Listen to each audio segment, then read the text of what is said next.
Hi, this is Mato. In this video I will show you very beautiful chess game.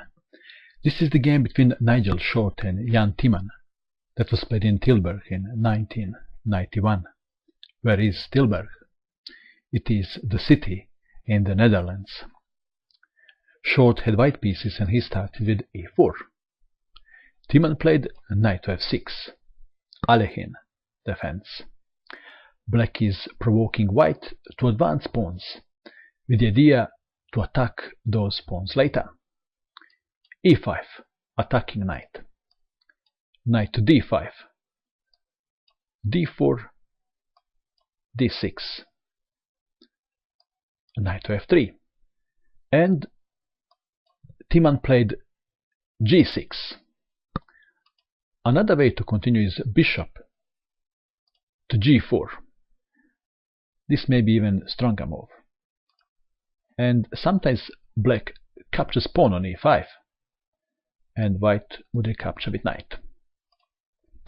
In our game we have g6, bishop to c4 attacking knight, knight to b6, knight is attacking bishop now, bishop to b3, bishop to g7, and Short played queen to e2.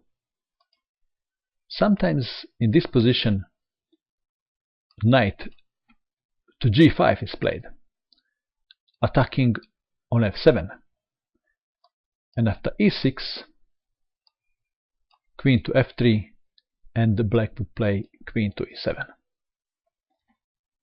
In our game we have queen to e2, knight to c6, white castled kingside, and black castled kingside. Now, very important move, h3. That is preventing queen's bishop to come to g4, pinning knight. Knight is important defender of e5 pawn. Also, black has less space, so exchanging bishop for knight would be okay for black. So why then black didn't play bishop to g4 before castling? Let's see why.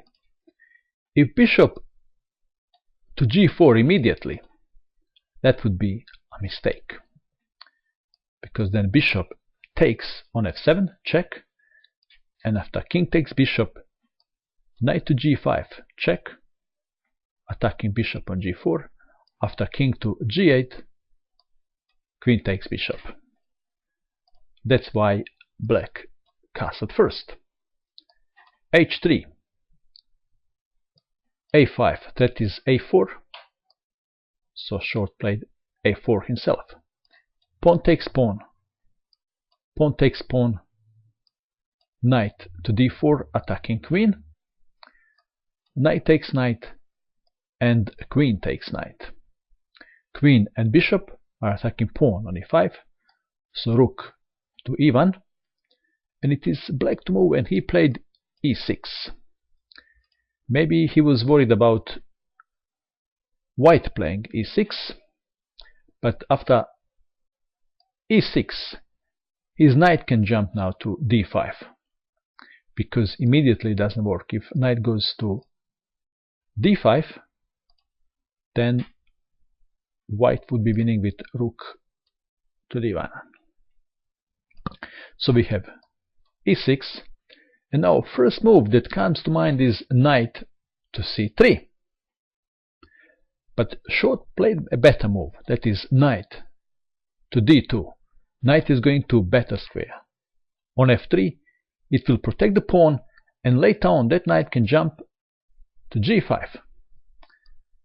Knight to d5 was played, knight to f3 attacking queen, queen to c5, and queen to e4. What is the purpose of this move?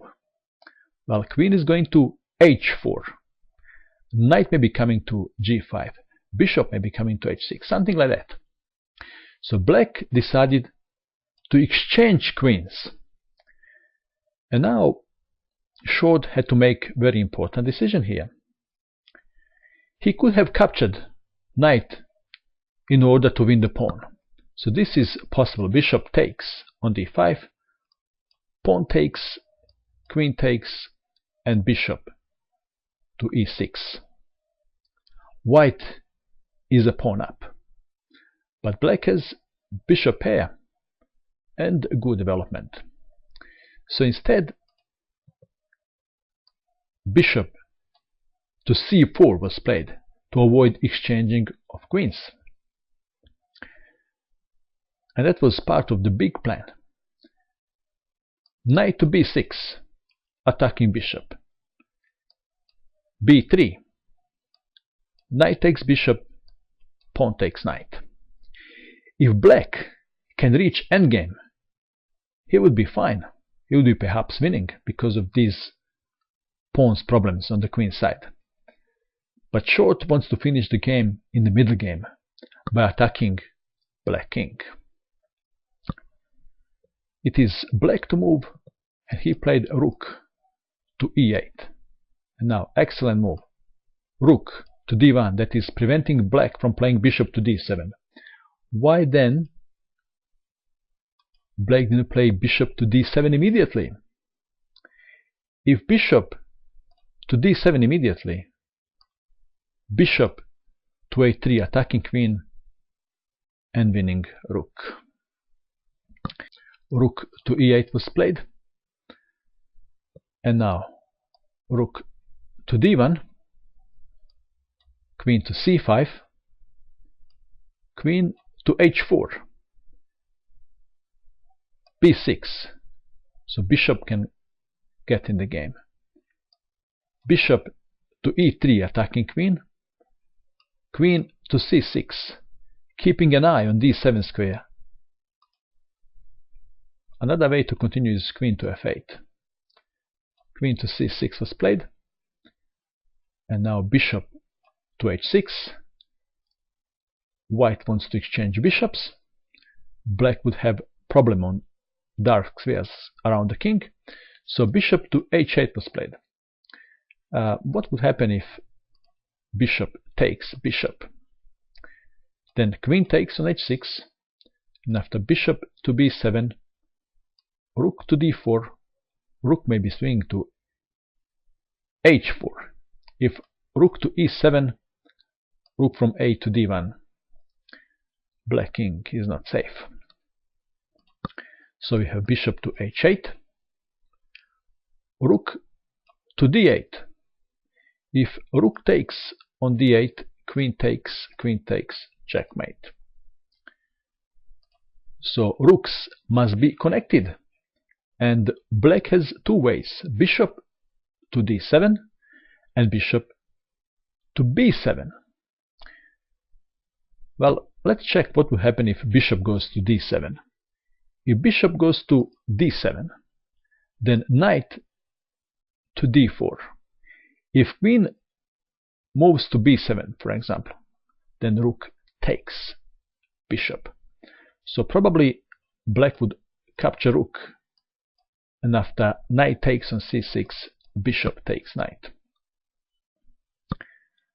That was another way to continue for black.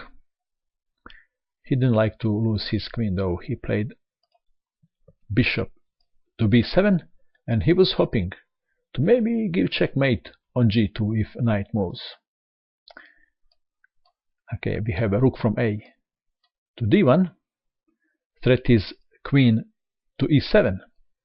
So now black played bishop to g7, rook from 8 to d7, and rook to f8. Why did black play rook to f8? This is why. If, for example, bishop to c8, then white would sacrifice rook on f7. If king takes rook, knight to g5, king to g8, bishop takes bishop, king takes bishop, queen takes on h7 check, king to f8, and queen to f7 checkmate. That's why rook to f8. Now short captured bishop on g7. King takes bishop. Rook from 1 to d4. Rook from 8. Rook from a to e8.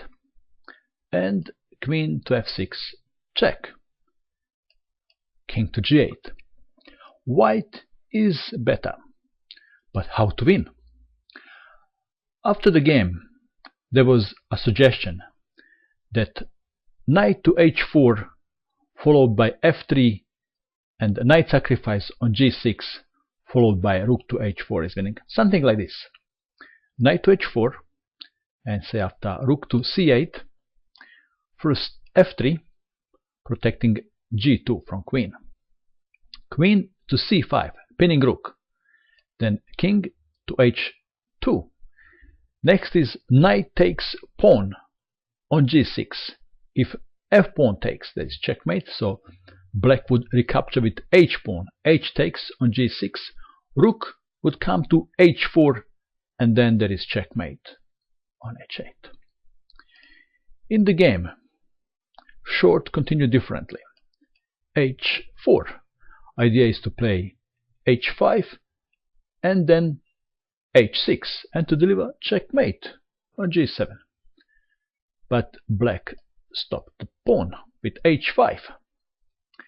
It is white to move and to play a killer move, or should I say to make a killer plan. Maybe that's better. In this position, white made a killer plan. What would you play in this position if you had white pieces? If you wish, you can pause this video and you can try to find the winning move for white. Ready? This is what short played. King to h2. What is this doing? Okay, let's see how the game continued. Rook to c8. And now king to g3. Can you see why this move is played? But let's go back. Instead of rook to c8, black would have played bishop to c8. And now this is how short would continue. g4. If bishop takes rook, then pawn takes pawn. If pawn is not captured, then pawn is going to h6 and there is going to be checkmate on g7. So pawn takes pawn. And now check. And after king to h8, check again. And after king to g8, checkmate. Can black do better in this position? What about pawn takes pawn? If pawn takes pawn, then knight to g5. If now bishop takes rook, then h5. Pawn is coming to h6. If pawn is captured, what else? If pawn is captured, then queen to h6. And there is no way to stop checkmate on h7. In our game we have rook to c8. King to g3. Rook from c to e8. King to f4. What is this? Can you see what white is doing? And now Timman played bishop to c8. Where is rook going? How would you continue? Well, short already knew what he would do. He played king to g5. Bishop takes rook. King to h6. And black resigned. There is no way to stop this checkmate. Queen to g7. Checkmate. What a spectacular game. What a march by white king. And that is all. I hope that you enjoyed watching this video. I wish you good luck with your chess. And bye for now.